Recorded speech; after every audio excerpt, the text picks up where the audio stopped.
been, let's say, more aggressive about not getting arrested, which would have been understandable, correct? Correct. So like that's one thing that I really wanted to point out to. That's funny because like it's sad that like it takes somebody's death to get that attention. Like now imagine if I would have spazzed out, I would have got that attention I needed, but at the same time I would be dead. So that's a crazy part. And yeah, like he said, over a misunderstanding, I could have been dead because he said I was armed and dangerous. Now let's say five, a SWAT team would have pulled up and I would have did one thing, spazzed up, I would have, I would have got killed on spot. Yeah. And that's how serious this is. So let me ask you about Walmart. The security guard obviously works for Walmart. The employee or employees that back this play, they work for Walmart. Has Walmart or Walmart security said anything to you? An apology, a letter, a conversation? No, the funny thing is that they're actually on my channel bashing me now. They're talking down on me. They're telling my my subscribers that I was threatening them or whatever whatever their comments are. That's very unfortunate. At this point, is there a consideration to litigate against Walmart for this false arrest? Yes, absolutely. Okay. Now you said something during the false arrest that I need to examine with you, okay? You said, that was 10, 15 years ago. Explain what happened 10 or 15 years ago. So my arrest in 2013 was for a petty theft. I did get arrested from that Walmart for a petty theft. Okay. Long story short, I had teeth work. I had my wisdom tooth pulled, and it was completely removed. I wasn't supposed to drive to the dentist or leave the dentist, so I was under influence, and the dentist office was across the street from that Walmart. So I went to the Walmart somehow. I don't recall most of this stuff. I'm just reading.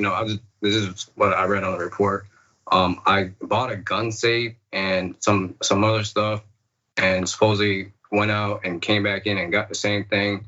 But I had a pocket full of money at the time, and that's all I recall. So they trespassed me for that for a year, and I went to court, and I was sentenced to 6 months on probation with early term with 2 months. Okay. And I was off in 2 months. So this is really interesting.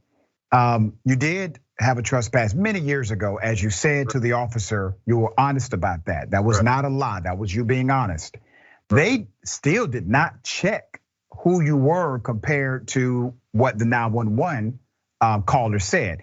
In addition to that, when you have a trespass and you come back to a business and they transact business with you, according to judicial theory and judicial ruling, correct, they have now forfeited the trespass, meaning you're allowed to come back to the property. There's no longer a criminal dynamic connected to your trespass. Has anybody explained this to you since this happened?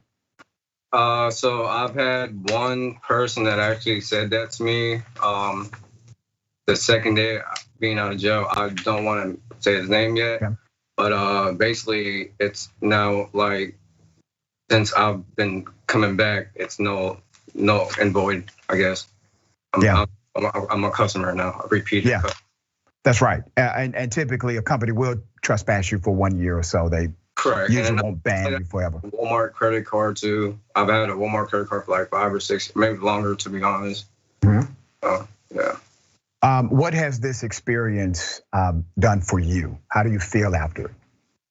Honestly, like I'm stressing every day. Like it's sad. It's mentally, emotionally, like physically draining. Like I barely eat, I barely sleep. Like I have to worry about, when I drive now. Like when I go to stores, like hey, it's crazy. Like I see it on TV all the time, but I never thought it would be me. Right.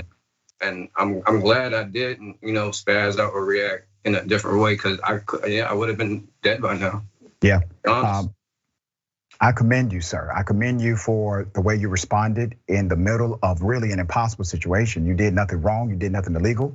You were not the person they said you were. You were not the individual named Cody, and you had committed absolutely no crime. At this point, obviously, Walmart looks as if they're going to double down.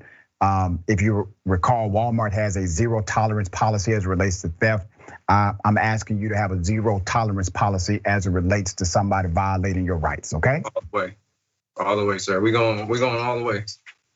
Thank you, brother. All right, I'm going to continue to update and follow this story as it develops. If you have some additional information, please don't hesitate to contact us here, okay? All right, thank you. All right, good luck to you, man. Thank you, sir. All right, remember, take care of yourself, take care of each other, take care of the planet. Remember, the truth is always indisputable.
Well, hello, everyone, and welcome to Unbossed.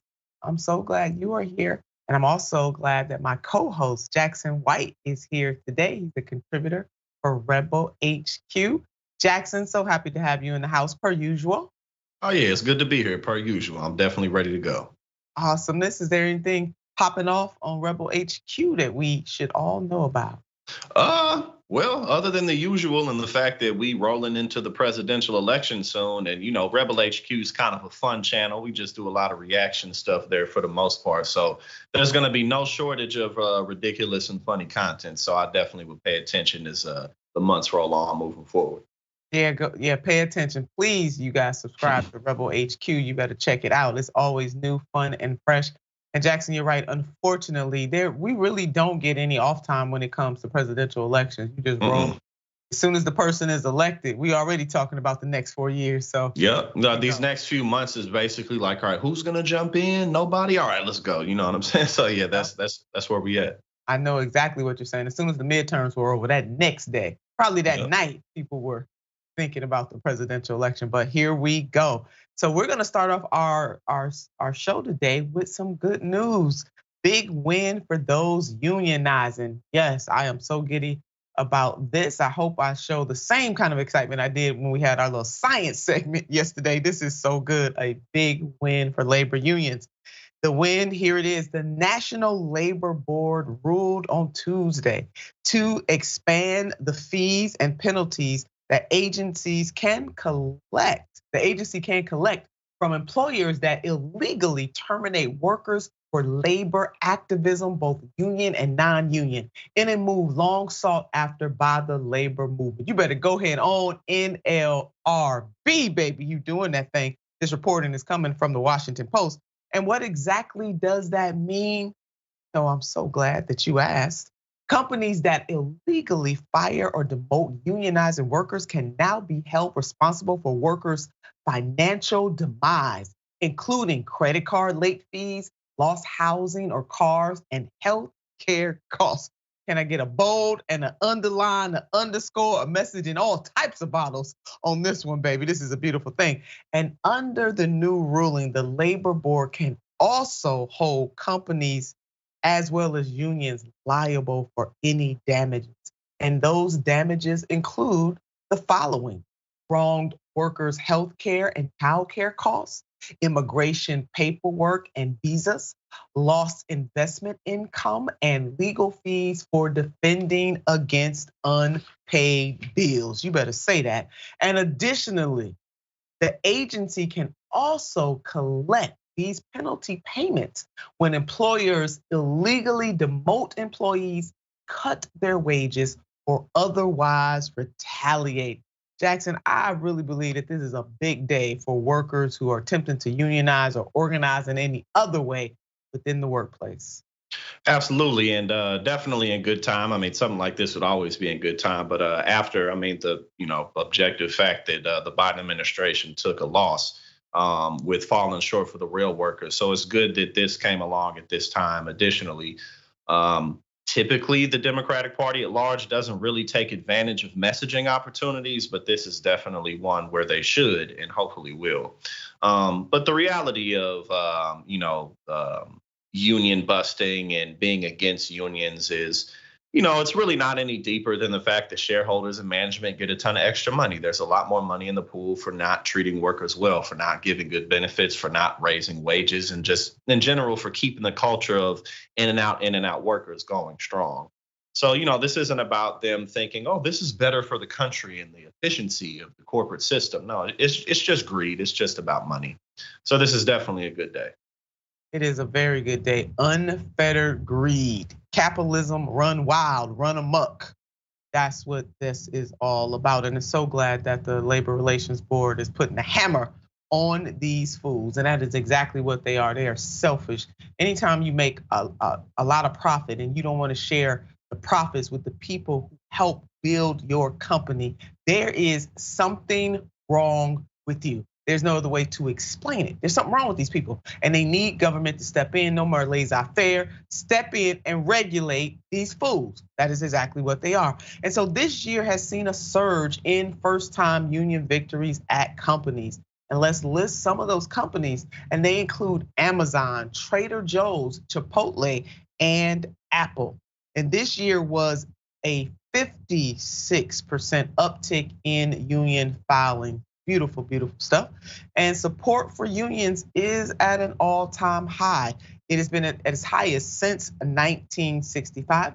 The graph that we have up right now is Americans' approval of labor unions from 1936 to 2021. And as we can see, it is sky high right now, almost at 70%. In the good old United States of America, people are rocking with labor unions because they do understand that solidarity means unity, and unity means being able to collectively bargain for higher wages, better benefits, and better work conditions. That workers are stronger together, baby. There is no other place where that is personified than in the workplace. And so while these was an uptick, some companies continue to do dirty work. They continue to do their employees dirty, like Starbucks. Starbucks workers united which has unionized 270 stores over the past year, says the coffee giant has fired more than 150 union activists. Earlier this year, Starbucks fired 7 unionizing baristas at a store in Memphis after they spoke to a local TV station. And I can tell you, as someone who has been on the ground with Starbucks workers all over the greater Cleveland area, they are indeed pushing really hard. I mean, I witnessed managers coming outside of a store, taking some chalk that was some words that were written on the sidewalk, Jackson, for example, to show worker solidarity. And this is on a public sidewalk, and the manager was so upset, she came out and started pouring water, hot water, on what they were writing on the ground. So types of intimidation from the simple to the greatest. This is what the higher level management at the cues of the CEO have been doing to workers at Starbucks who have been trying to unionize, but they continue to push back. Let's put up this headline: Starbucks CEO compensation, because it's, again, something wrong with these people. 1,049 times greater than its median employees. That doesn't make sense, Jack. So why wouldn't this man want to share in the joy, share in the money? Well, I mean, because if he's able to rig it so that he can get more, then why not? And that's just kind of the, I guess, unfortunate, but it's a good thing that people are pretty predictable. Like when there's loose rules in any type of a system, people tend to make choices that benefit themselves. And if there's room to benefit yourself a little bit, it might mean stepping on other people. People typically are going to do that, especially if you're in a powerful position.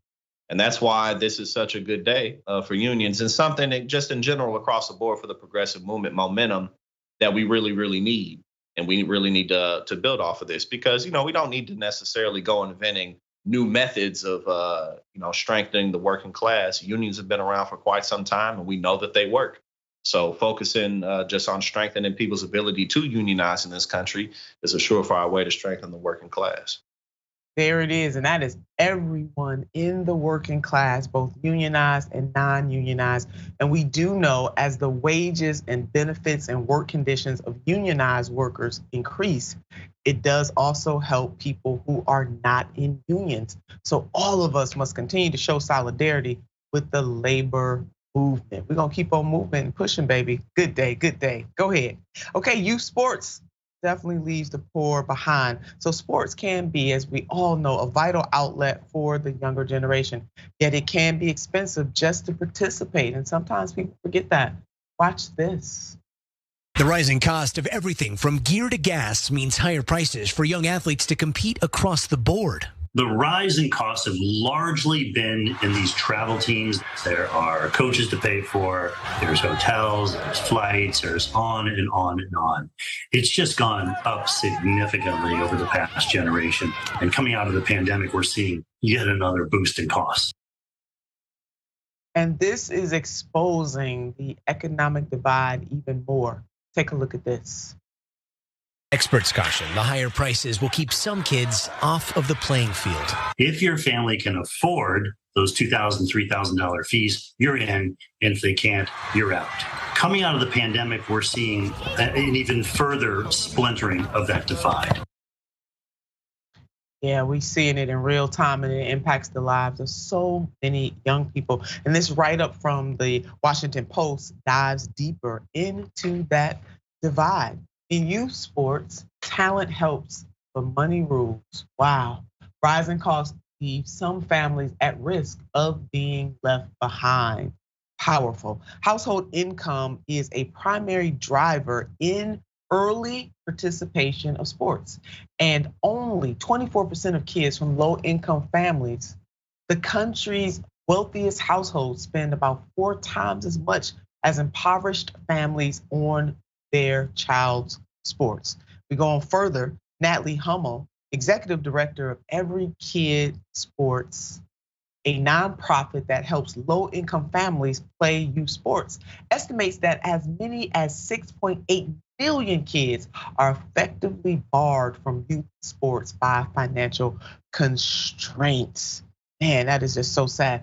And just another note, 1 in 3 parents say their youth sports expenses increased last year because of inflation. According to the Aspen Institute's annual State of Play report, and the prospect of another recession could mean less money is invested in parks and recreation departments, and the gap between kids who can afford travel sports and those who can't widens as a result. Now, these families are being forced to decide, as we know, between putting food on the table and are being able to embrace the extracurricular activities that their children need. I mean, they need this for their social and mental and physical development. We all know that physical activity also enhances academics as well. So these things are not separate, they actually go together. And Jason Tatum, now a star player for the Boston Celtics of the NBA, knows the struggle of navigating such terrain.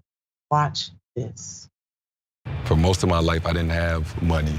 I didn't have a investment account, checking account, a credit card. So I know what it's like to struggle and not have, right? I would like call my mom, like, Mom, how much money is on this debit card? She'd be like, all right, it's $15. You know, that's how much you got. And though I could fill my tank up so I could get to school and back and don't make any stops, you know, because, you know, that tank had to last me for the week. Powerful story that Jason Tatum sharing with us. I mean, Jackson, I certainly know from my experience too of growing up in a family that was very, very working poor, underline, bold that, and put that in the message in the bottom. And I ran track in high school, and it was really hard. My parents could not even afford the shoes that I needed to be able to compete. And it puts a stigma on you too. I remember feeling very stigmatized.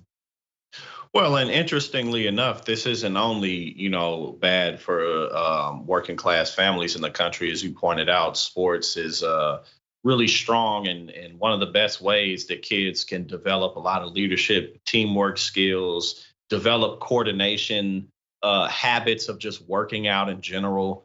You know, things and skill sets that can stay with us for a lifetime, even if you're not somebody who's athletic or maybe passionate enough about a sport to go full distance. Oftentimes, sports is how people get through school. But interestingly enough, it's not just an issue for the working class. It's also an issue for the industry at large, because, you know, a lot of the best athletes come from lower class situations because they're the ones with the motivation to work that hard on that sport in general. Because, I mean, realistically, sports versus if you have an opportunity to make money in banking or be a doctor or something, it's much less hard on your body. It's money you know you're going to get. It's not necessarily as good of a gamble if you have better opportunities. So the sporting industry is, you know, going to have a lot more issues as people can't necessarily participate in it, because if you aren't like one of the top 100 high school athletes in the country, then AAU teams and stuff aren't going to pay for you to come and participate for them. So as inflation and prices continue to rise in the youth sporting industry in general, that's going to hurt professional sports at large. So and I know that's something that they are aware of in terms of people who were involved in professional sports teams and D1 and stuff. So it'll be interesting to see how they handle it. Yeah, well, and as you're laying out, this really is a communal challenge, meaning not just the communities that these young people come from, but a larger community challenge as well. And it's also important to note the benefits of youth sports. As Jackson and I, have been talking about that global benefit to the individual, to their family, to their community, to the sports industry itself, and I would argue even to the world. So here are some physical and mental benefits of youth sports: increased physical activity levels, improved cardiovascular fitness, improve bone health, increased overall quality of life.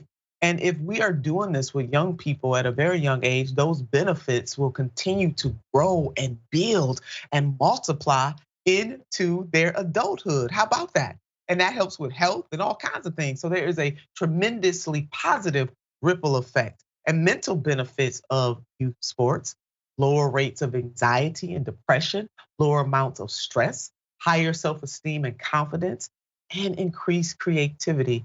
As I said before, we know that physical activity has a great impact on academics to the ultimate positive.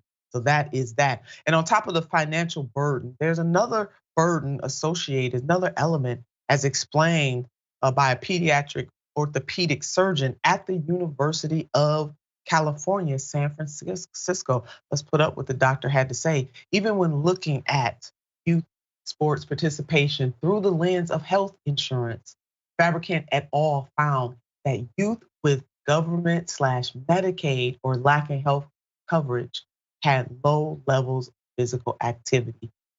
Just too much watching of the TV.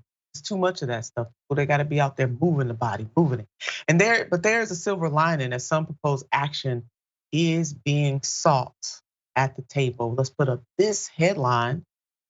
League Apps-led coalition brings a bill to Congress to increase youth sports access nationally. That is a beautiful thing. And the Plays Act in youth sports is a bill established a $75 million annual grant program to support nonprofit organizations working to improve positive health and youth development through youth sports and participation. And League Apps is bringing it to Congress. Go ahead on League Apps.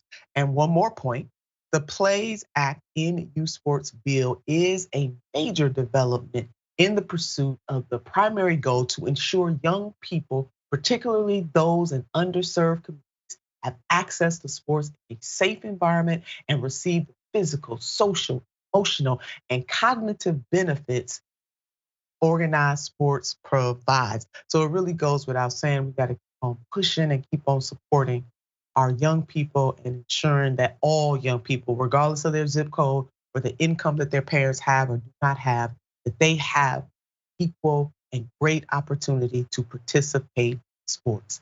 That indeed is a beautiful thing. We'll be right back after this.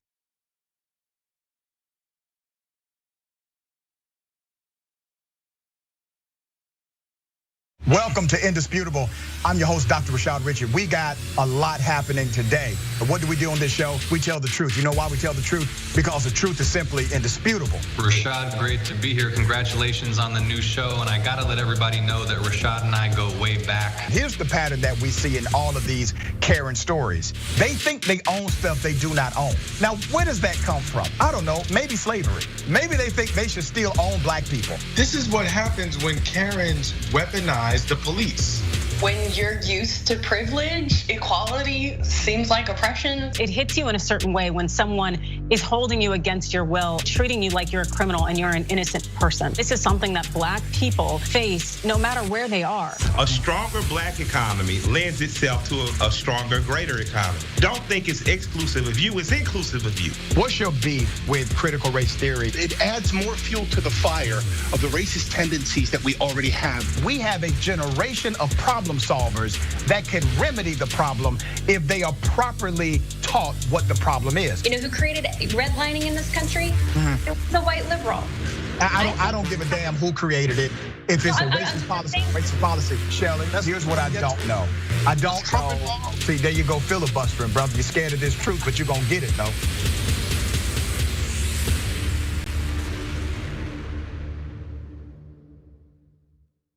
Climate is changing fundamentally, extremely, and non-linearly. It's becoming worse now. It's not when the levees burst that is the problem. It's in the anticipation of that. So I hope every human being is safe. And by human beings, I do not include multinational corporations, especially the ones that started climate change in the first place. What we're currently doing right now in cutting emissions is clearly not enough. There will be ramifications to what Trump is doing. I don't want people to suffer, but I feel like there's gonna be a lot of suffering because we have an imbecile as our leader.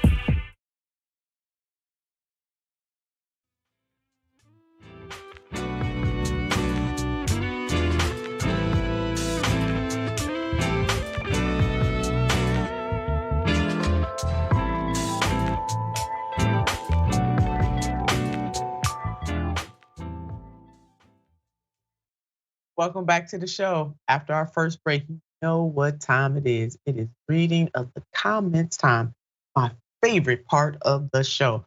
We're gonna start with our TYT members. Can't decide, Dragon. Love that name, can't decide.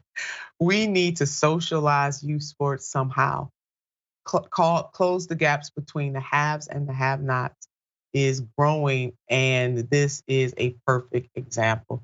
Or because the gaps between the have and the have-nots are growing. This is a perfect example. You are so right, can't decide, Dragon. Absolutely agree with you. On Twitch, Cap B, Jackson, woo woo.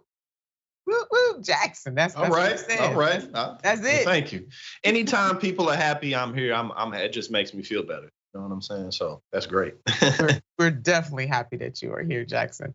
And on YouTube, Super Chat, LB Things.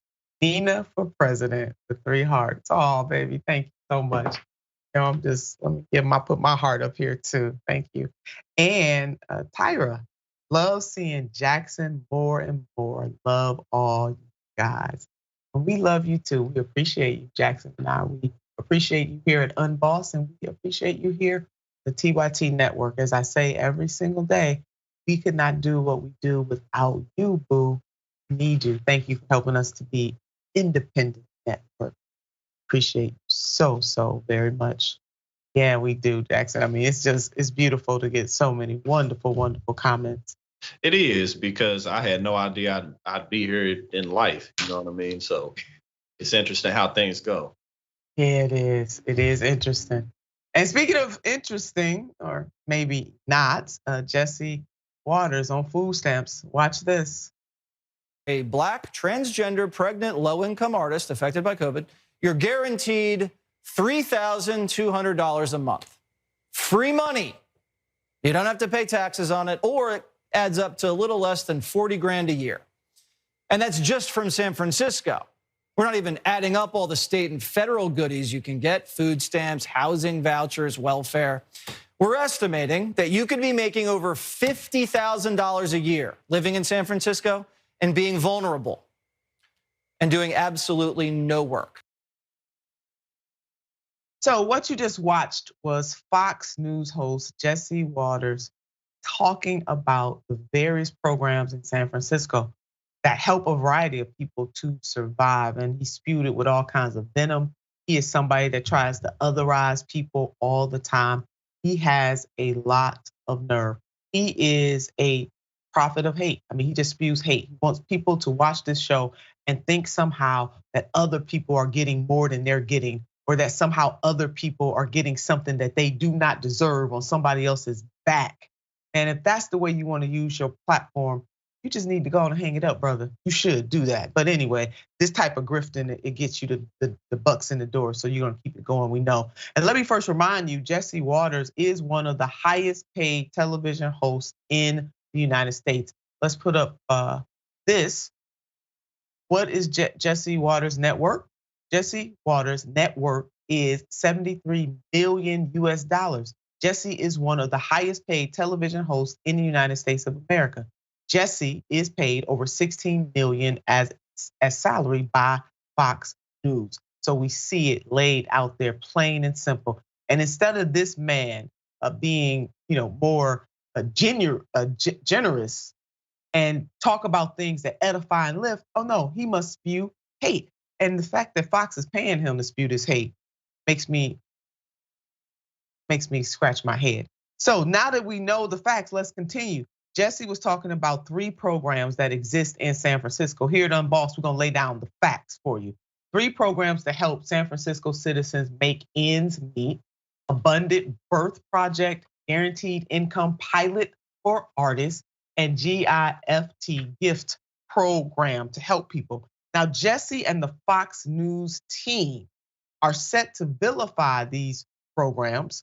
We're here to give you the facts about really what these programs are for. So the Abundant Birth Project, this is what it is. It does. It provides pregnant Black and Pacific Islander women a monthly income supplement for the duration of their pregnancy and during the postpartum period as an economic and reproductive health intervention. So just in case Jesse does not know this, and he probably doesn't know this, and his producers, the folks that put together this segment on his behalf, do not know, but the mortality rate for Black mothers is extraordinarily high in the United States of America. So the maternal mortality rate for Black women is very high, and the infant mortality rate for Black baby is high as well. And so the fact that San Francisco is doing something about it to supplement, to help people help women deliver healthy babies and to be healthy themselves should be a thing to be applauded. But oh no, Jesse No has to try to vilify these people. Now, this is what the mayor has said about the program. Let's put this up. The Abundant Birth Project is rooted in racial justice and recognizes that Black and Pacific Islander mothers suffer disparate health impacts, in part because of the persistent wealth and income gap. Jesse, did you hear that? Let's underline it, fold it, and put that sucker in the message in a bottle and put it on the train all the way to Jesse. Jackson, just to use your platform to do things like this, it doesn't make any sense. He must be really a sad little man, to quote one of my favorite cartoons. Well, I mean, the bottom line is he doesn't care. And, for his position, he just kind of goes in and reads off the script and does, I will point out 16 million a year is a lot. That's more than a lot of CEOs get. Like, cause CEOs get paid a lot in stock options, but you'll see, I mean, obviously a lot of CEOs get paid more than that, but maybe 10 million, 9 million, 14, even 16, that's a lot of money a year. Yeah. And it really just, he's not really like he's not really a political guy even. Like, you can tell he doesn't really have much passion for it. But the bigger thing is that I really wanted to get at here is that what Fox News and other organizations like that do is they pinpoint these programs that literally impact like 55 people, or they're for 135 people. Like, one of those programs in particular, only 55 people can get access to that money. So this isn't even like a national thing where it's like, oh, we're just blowing money on all these people all over the United States. Like, it's literally, it's not, it doesn't affect him or anybody outside of the city. So it's just Fox News is a desperate attempt to, well, really not desperate because it works for their audience. It's just that them doing what works and keeping them focused on non-issues and culture war issues. It's the bottom line. That doesn't impact any of the people who watch that show. Not at all. But by the time Jesse is done, he'll have his audience believing that they need to storm the damn torpedoes, the way that he's talking. But that's how they get off at Fox News. Now, since the summer of 2021, the Abundant Birth Project has given $1,000 per month to nearly 150 Black pregnant and postpartum people residing in San Francisco. So Jackson, to your point, a very small pool of people, but that money, that help means the world to them. And that makes this a beautiful thing. Now, the guaranteed income pilot for artists, the YBCA is implementing, the YBCA is implementing the San Francisco guaranteed income pilot for artists for San Francisco artists in communities that have been hit the hardest by the COVID-19 pandemic. I mean, that's what this is. It provides a monthly cash payment of $1,000 to 130 artists for 18 months, beginning May 2021. So we're making the point. And you know what? I remember at least reading and studying, this reminds me a lot, Jackson, of the Great Depression and the WPA project that FDR and the Congress implemented to put people back to work. And that was, a lot of the beautiful murals that we see all across this country came from the WPA project. As we know, some of the last enslaved people died in the early to mid 1960s. Some writers who participated in the WPA project went into the South and interviewed some of those folks. And that is the reason why we have so many robust stories that we otherwise would not have, because they did not have the benefit of social media to be able to tell their story. So funding artists to do what they do to bring beauty and majesty to the world is a wonderful thing. I mean, how is that hurting them? How is that hurting Jesse No? How does that hurt him? It doesn't hurt him. And it's just funny too, because it's like, people getting like $1,200, $1,000 a month, which what are you really going to do with that, especially in San Francisco, except, eat a little bit of something and maybe pay a bill or two. That's outrageous. But Jesse Waters getting a $16 million salary, that's not outrageous. You know, like what is he really doing that's so deserving of that much money? And again, salary, not like, oh, I'm on a contract and I have to deliver this amount. No, it's not performance based. That is his salary. That is what he gets paid no matter what. So, you know, but that's not ridiculous. But they don't care. Yeah, he don't. I mean, he talking about they don't deserve hell. He don't deserve that money for doing nothing. Right, Doing nothing. How do you know, Jesse? Jesse, no, you don't know, brother. You just talking out of the side of your mouth is what you are doing. You don't know, but you don't deserve that money that you're getting. We know that for sure. So it's just a distraction as we are laying out in this story. And people have been broken and destroyed, by this pandemic. And folks sometimes forget that even though we might be done with the pandemic is definitely not done with us. Let's put up this headline. 1 in 4 Bay Area families isn't making enough to live here. New studies show, or new study says, we know that the cost of living has gone up, and in places like San Francisco, it is extraordinarily high. How about this? San Francisco has the highest rate of street homelessness in the country. And look at that graph, the rate of street homelessness in San Francisco. So Jesse, get a life. No, really. Yeah, seriously. Yeah, seriously. He really does get a life. He's a hater. And how do you hate on poor people like that, Jesse? How do you sleep at night, Jesse? Jesse, no? Well, we know, Jackson and I know how you sleep at night because you make $16 million a year. Pretty comfortably. Pretty comfortably for doing absolutely nothing. Yep. All right, corporate politicians are trying to distance themselves from SBF, and that is Sam Bankman-Fried, just in case you don't know who we are talking about. Yeah, the guy that led a Ponzi scheme that politicians were falling all over themselves for, and even the media. He even dipped his toe in the race right here in Ohio 11th Congressional District. But I'm gonna bring it to you. Former crypto bro Sam Bankman-Fried has finally been arrested, but the corporate lawmakers of America aren't jumping for joy. You know why they're not jumping for joy? Because he was indeed one of their owner donors. Check out this headline. After Bankman-Fried's arrest, Washington seeks answers and distance. Yeah, them folks that took that money, I'm sure they are. The FTX founder has been a darling in the Capitol until his sudden downfall. Baby, they drop you like you're hot when this kind of stuff happens. Let's take a deeper dive into Sam's scheming, shall we? Oh yeah, baby, yes we shall, because we are on this story like white on rice and black on coal. For years, Bankman-Fried has been a darling in the eyes of the nation's political class. The crypto mogul had maintained a visible presence in the halls of Congress, a generous campaign checkbook, and a close relationship with the regulators who oversaw his company.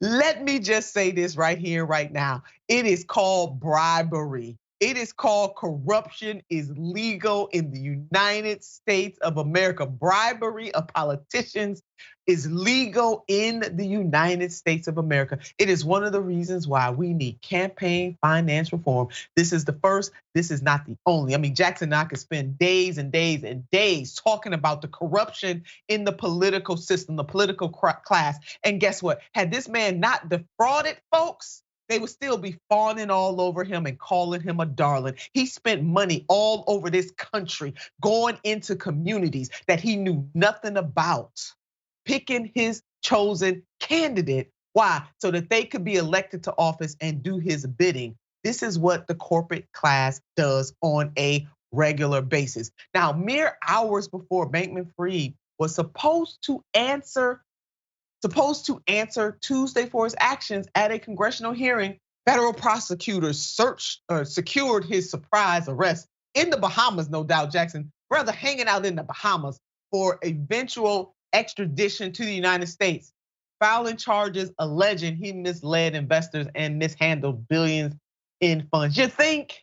And you know what? I kind of, some Republicans were saying, hey, wait a minute, not so fast. Let the man come on to Congress first before y'all haul him in. And just I kind of agree with them on that. Because y'all was gonna swoop the brother up anyway. Why didn't you let him testify before Congress?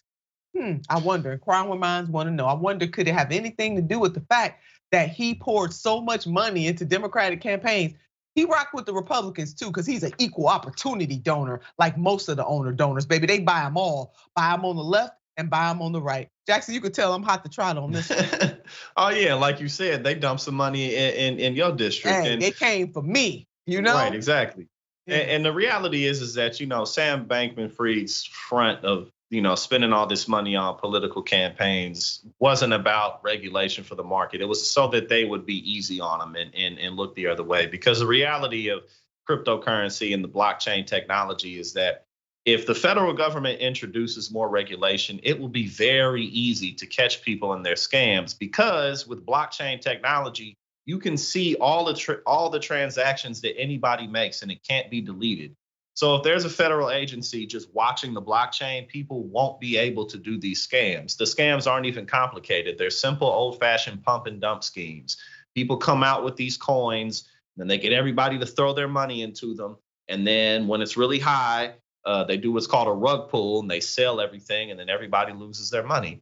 And Bitcoin has been the only coin that's maintained any type of real value. But without regulation in the market, that's never going to be something that people really can keep their money in. So, interestingly enough, while a lot of crypto enthusiasts are like, we don't want regulation. Without regulation, people are just going to completely give up on cryptocurrency, which in my opinion, ain't never going to work anyway, but that's a discussion for a different day. But the markets need regulation, and with it, these scams will be very easy to shut down because of blockchain technology. There it is. They absolutely need regulation, because let us not forget, while we're talking about this dude, there are thousands of people who invested and they lost money that they probably could not afford to lose. It reminds me of Bernie Madoff. It's the same thing here. And the fact that politicians lap this kind of stuff up until they're caught with their hand in the cookie jar. Now, new FTX CEO John Ray III testified in Bankman-Fried's place, and it wasn't a pretty picture that he painted. Watch this.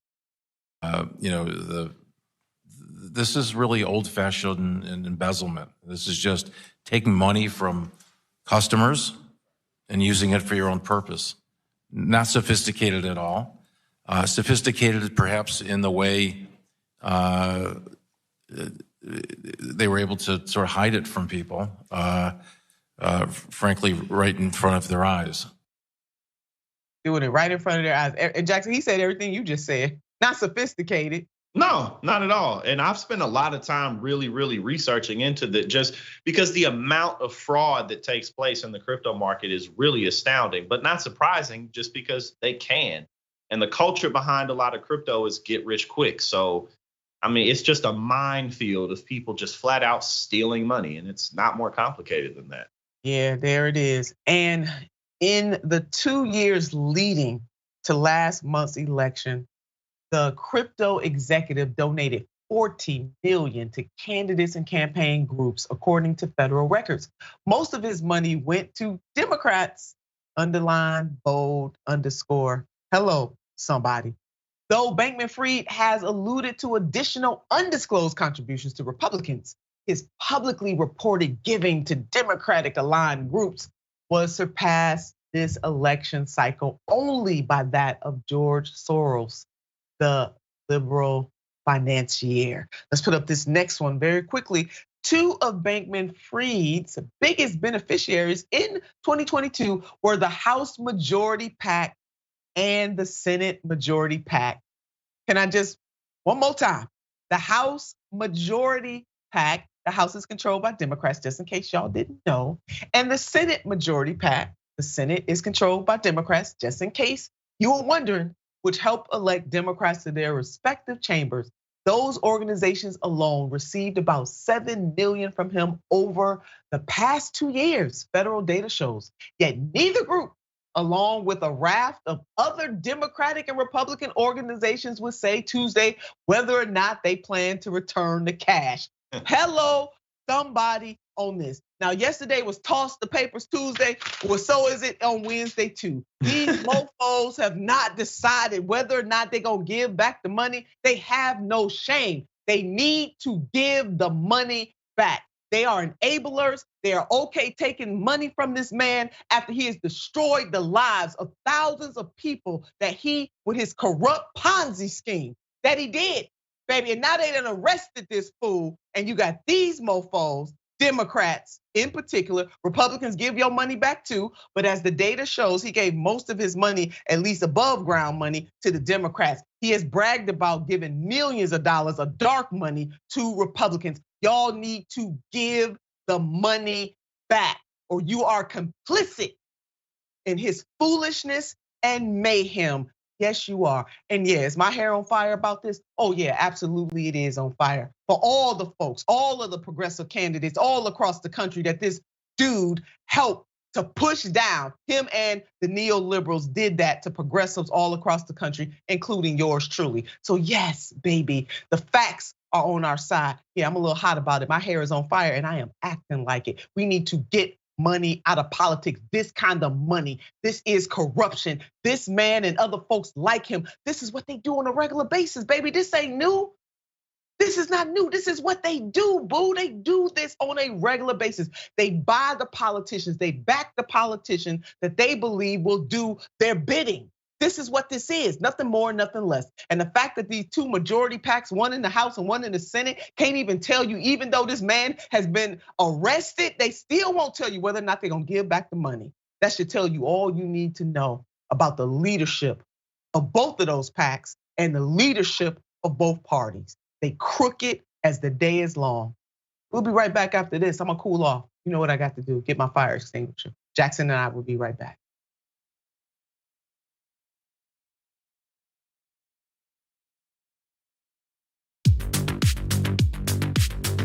I'm wearing one of our pieces of merchandise. So the funny thing about the Dragon Squad, and that's what our viewers call themselves. That's the name of the group, but every individual chooses their own name. You might have Cincinnati Dragon. You might have Harry Potter Dragon. We have a Grandma Sunshine Dragon is one of those that I remember. These are people that like to have an element of themselves, their lives, what's significant to them reflected as a part of the community. But the concept of the Dragon Squad is just something I threw away as a joke. I was mocking the Proud Boys, these like right-wing groups that come up with a name for themselves that they think is cool, but it's actually really lame. And I thought, off the top of my head, I can come up with something that's still kind of lame, but much cooler. And so I threw out Dragon Squad and I just moved on with my life. But everybody liked it, and so they kept it going, and so we've embraced it. And I think again, this was during the period of the pandemic. I think it was sort of nice to have a renewed sense of community, a feeling that you're a part of something when everything seems so chaotic. And as a result of that, we've got independent artists online streaming, making beautiful digital art of dragons. We've got, we've released a number of pieces of merchandise that people love sending us photos of them. And then by the way, for me personally, people send me, like you can probably see in the background, like a knitted dragon someone sent me.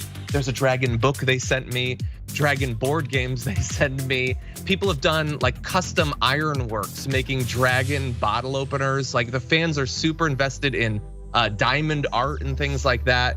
And so it's great that they send this stuff. Sometime we're gonna have to set up a wall of all of it. But yeah, it's definitely brought the community a lot closer together. The fact that we were no longer in this big studio, I felt a lot more personally attached to people. It felt very immediate. And I know that I personally needed the connection. Did you know that more than 20% of the world's oxygen comes from the Amazon? Why? Because of trees. I know what you're thinking. Of course! So what do we want to do? We want to plant more trees so we can save the climate. It's quite literal. So that's what leads to our new partner, Plant Your Change. Love it. It's so easy. What they do is you take the credit or debit cards you already have and you plug it into the system. And if you so choose, you get to round up every purchase to the nearest dollar and they plant a tree for you, okay? Now you could also choose if you wanna do it on only certain kinds of purchases or only so often, right? And there's nothing wrong with that. But literally every cent makes a difference here. It's Plant Your Change. And if you wanna know more information, just go to tyt.com/trees. Let's go save the planet together.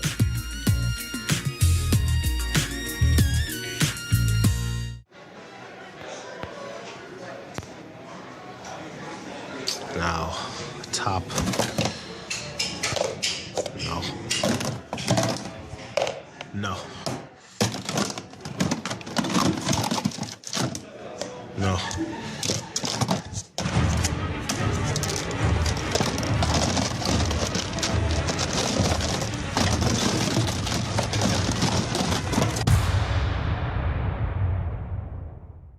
Today, a terrible day for the internet, a terrible day for America. The internet as we know it is not going to exist anymore. A real dark day for information, and yet another way that they're bleeding out the democracy. We're now going to have these gatekeepers of information deciding what we can and can't see, and that's what scares me the most. Whether you're conservative or progressive or anywhere in the middle, this is the one thing we should all agree to. Protect the internet, because the establishment is coming for it.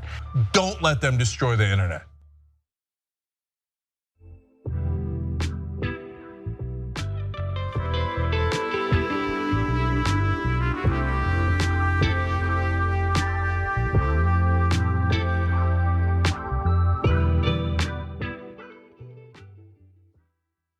Welcome back. I'm cool, very cool, because we're about to read viewer comments. That has a common effect on me. TYT members, Democracy for Sale says, what about consequences for all the people that he donated to? I know that's right. Let me just rest right there with you on that. Looking at you, Chantel, but of course, looking at you, Chantel, and what Democracy for Sale is making a reference to is that was the person that I was running against in Ohio 11th Congressional District, where Bankman-Fried jumped into this race by giving millions of dollars to a PAC to help to try to defeat me in this race. But of course, we live in the corporate states of America. That will never happen. And she's not the only one that was a beneficiary of that money. All of them, we looking at you. So thank you, Democracy for Sale, because it is, unfortunately. And on Twitch, Mike Boy for Mayor, or Mick Boy for Mayor, Jesse Waters should not talk about handouts because he gets paid to have childlike tantrums on TV. What an easy job, right? Like, yeah, Jackson, yeah. I mean, like, by the time I'm done working today, I'll probably will have had like a 14-hour day. He just shows up and just says ridiculous things and makes like over $1 million a month. And you know what? That is the life, isn't it? That's the life. Some people really get lucky out here, man. They do. Yeah. There's a saying, it's better to be lucky than good, because he ain't good. He just lucky. Yeah, but that's the price we pay. That's the price we pay. Thank you, Mike Boy for Mayor. You are the truth on that one. And then on YouTube, super chat, Bobby, why does Jesse's hair look like a furry dog's dingleberries? Ooh, wee, Bobby. Ooh, wee, Bobby. I ain't gonna touch that. I'm gonna leave that. I'm gonna leave the brother's hair alone. Now don't mess with the man. Don't come for the man's hair. Now I got to draw the line on. So, no, I'm joking, Bobby. Hey, I don't know. I do not know. And I'm not even sure that inquiring minds want to know. Here we go to our next story. I can safely say that I am living rent-free in the head of Fox News. In their head, baby. I got them. Yes, I do. Check out this tweet accompanied by an article they put out last night. Twitter erupts after being asked to define woke Marxist oppression narratives. So yeah, they did that against my stunt double last night. I'm quite amused by this. As a reminder, I was checking Elon Musk. Yeah, I was checking this brother, and let's put up what my stunt double had to say. Define woke. See, Elon put the woke mind virus is either defeated or nothing else matters. And so I just asked, a very simple question, or my stunt double asked a very simple question. Define woke. I mean, what was wrong with that? Fox got all up in arms. I mean, they dedicated a whole article on this. Some of the responses to my tweet that Fox featured in their article were absurd, to say the least. Let's put up some of those. Why? You would just change the definition anyway. See, woman X, Latinx, vaccine. Philip, what the hell are you talking about? That don't even make any sense, Philly, Phil. We don't understand. Wait, but what's even more ironic is that Fox newest darling, Florida Governor Ron DeSanctimonious, thank you, President Trump, I love that name, was forced to reckon with defining woke. Yeah, he had to do that in court. And this is how it was defined. DeSantis's lawyers were forced by the court to define woke. The lead lawyer defined it as the belief there are systemic injustices in American society that need to address. Come on, they need to be addressed. Systemic injustices. that need to be addressed. There it is. So DeSantis and Fox believe that there are no injustices in the United States of America, and that's perhaps out of sorts response. That's why they wrote that article, because they don't believe that there are any injustices. It must be like nice to live in a world where there are no damn injustices. Let's put this up from Kelly. The inability to solve problems without blame or shame, often taking on the role of victim without personally experiencing whatever it is they convince themselves they are being mentally traumatized by. Ooh, Kelly, sweetness. Yeah, sweetie, you are wrong all day long. But I'm so glad that you brought this up, because I wonder, do you remember this? Take a look. Well, the war on Christmas is not real. They tell you it all the time. It's totally fake. And if you believe in it, you're dumb. You watch Fox News or something. Isn't it amazing, the attack, the assault? It's just unbridled and seemingly unprecedented against Christmas. It has to do with, at the root of it, it has to do with two things: abortion and the gay rights agenda. You know, today we're talking a lot about sexual harassment. Well, cases like this are examples of spiritual harassment. And look, this is a part of the larger, not just war on Christmas, but the war against Christianity. Jackson, I can't with these people. Take it from here. They're corny, like they're lame, and it's really that simple. You know what I mean? Like first and foremost, it's like they're always spending all this time going about like woke this, woke that, and it's supposed to be the belief, quote unquote, that there's systemic injustices. But again, as you just showed, they believe that there's a war on Christmas. They believe that there's a war on just white Protestants and Republicans in general, as immigration continues to brown the country. They believe that there's a war on Christianity because Roe v. Wade, was a thing, it no longer is, but they're losing the war. So it's just, it's ridiculous. But you got to capitalize off the attention that they give you, because they're not the ones trying to solve any of the problems. But I thought this was definitely a funny story, because you never know when you're going to, end up on their radar for just, and now I'm thinking about Elon Musk. It's like, that the woke mind virus, he's like cornered himself, and now the only people he has left is a bunch of far right-wing losers. Those are the only people why he just got booed at that Dave Chappelle show. That is exactly why he got booed. That is it, and that is all. But again, Fox News, so happy that I keep you up at night, baby. I'm gonna keep doing it too. I'm glad now you let me know I'm all up in your head.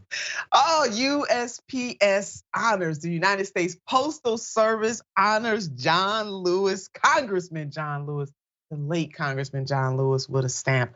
Congressman John Lewis was a freedom fighter and a trailblazer, as most of us know, and it is always good to acknowledge that. So glad he very much deserves this stamp. Does. Oh my God, it's a beautiful thing. And hopefully his family finds it to be a beautiful thing too. Let's put up this headline: John Lewis to be honored on a US postage stamp next year. He's rolling out in 2023. And the picture, oh my God, he looks so regal here. This is classic Congressman John Lewis, and just in a great stature. So the late civil rights trailblazer and Congressman John Lewis will be honored on a new postage stamp in 2023. The United States Postal Service announced on Tuesday, which was yesterday, so beautiful, the Georgia Democrat who dedicated his life to activism and spent more than 3 decades in Congress fighting for civil rights will be featured on a stamp using a photograph taken for a 2013 issue of Time magazine. USPS said in a statement the photograph was taken by Marco Robe. It's a beautiful photo, it really is. Jackson, any thoughts about this? Well, John Lewis, he's definitely one of the people that in each generation, we get a few people who really dedicate their entire lives to public service. And he's definitely one of those people. He's in my dad's generation. My dad's in his 70s. And so he remembers that time that made him famous, where he first really popped up on the scene. And so, especially for somebody like me, I'm just 30 years old. I have a lot more to learn about John Lewis's life. Sure. So I definitely look forward to reading more about him and the things and the ways that he's contributed. And, he's absolutely somebody to look up to in the fight for political change. Yeah, indeed, indeed. And he was a follower and colleague of the Reverend Dr. Martin Luther King Jr. And Lewis participated in the lunch counter sit-ins. He joined the Freedom Riders in challenging segregated buses. And at 23, was a keynote speaker at the historic 1963 March on Washington. So just even a little younger than you are right now, Jackson, he was in the mix. Another example and reason why we need multi-generational involvement in movements across this country, because it is when younger people, in the middle people, and more seasoned people get together that we can absolutely change the world. And Lewis was widely seen as the moral conscience of Congress because of his nonviolent fight for civil rights. His death in 2020 after a battle with pancreatic cancer prompted an outpouring of tributes from politicians, world leaders, and former presidents. Let's put up a quote, one of my favorite quotes from Congressman John Lewis. But one of them, which we don't have up, is that we all should be willing to make good trouble. But this is another one that is very apropos for this very moment that we are in right now. And he said the following: we are involved now in a serious revolution. Yeah, he used the word revolution. This nation is still a place of cheap political leaders, who build their careers on immoral compromises and ally themselves with open forms of political, economic, and social exploitation. What political leaders here can stand up and say, my party is the party of principles? Hello, somebody. Look, I'm about to jump out my seat, because what Congressman John Lewis said is very apropos for this very moment. I mean, Jackson and I just did a whole story on how politicians are just bought and sold. Put that back up, y'all. Put that back up. Let's go on and rest right there on that particular quote from the Congressman. We are involved. I got to read that one more good time. We are involved now in a serious revolution. This nation is still a place of cheap political leaders, meaning, baby, they bought and sold, but pennies on the dollar, who built their careers on immoral compromises. Like not expanding and protecting the child tax credit, and ally themselves with open forms of political, economic, and social exploitation. What political leader here can stand up and say, my party is the party of principles? Not one of them can do that right now. You better say that, Congressman. And listen, we're gonna watch this right now in the Word. Well, you can hear from Congressman himself.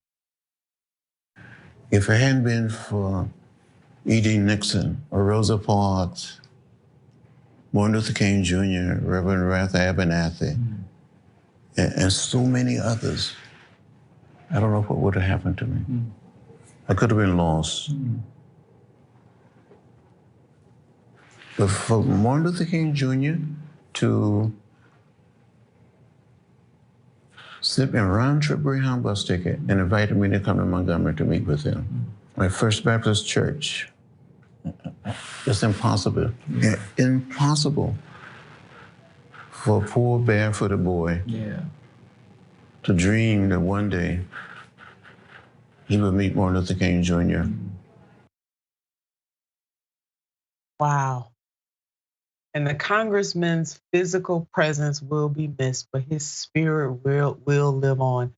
The way he feels about the Reverend Dr. Martin Luther King Jr., I feel about him. He came to Ohio to campaign for President Barack Obama. And I was able to be there with him with so many others as he toured this state to help President Barack Obama win. Congressman John Lewis, you are indeed a champion for the ages. You personify what justice looks like. And you are absolutely right. Your call and your message to all of us to continue to make good trouble is heard. And we will heed that call time and time again across the generations, across identities. Conscious-minded people will put a little extra on their ordinary so that extraordinary things can happen. We appreciate the life that you lived, and to your family, you're lifting them up. You so deserve a stamp. Miss you, Congressman. That is all the time we have for today. Hopefully you were touched by this show. Jackson and I gave you some rip-roaring stuff, and then we ended on something that is sentimental and hopefully helps you gives you the energy and the motivation to keep on keeping on. You know what I want you to do around this time? I want you to truly keep the faith. But more importantly, I want you to keep the fight. Till next time.